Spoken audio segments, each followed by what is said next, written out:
Samilaza, ti samiten, vehivavy ao mantsy, raha manaja-teny, vonaloko, kokony koa samy reny.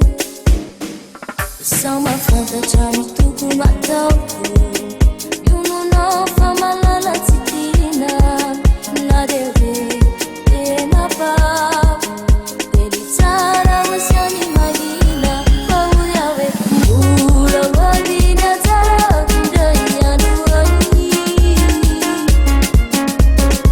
mbola ho totony tiako aho sy tiany, mbola hoaliana tsara indray androany,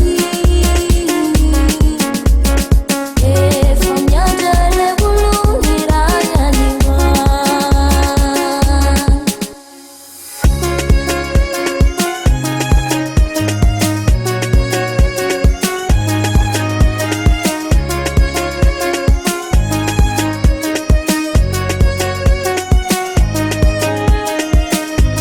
Ireo namako ikantara momba azy io,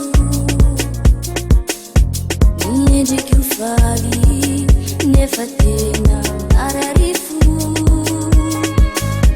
mitsara ozy aho angamba dia ny manadino, fa raha izy tsy ho ataovinanao firy.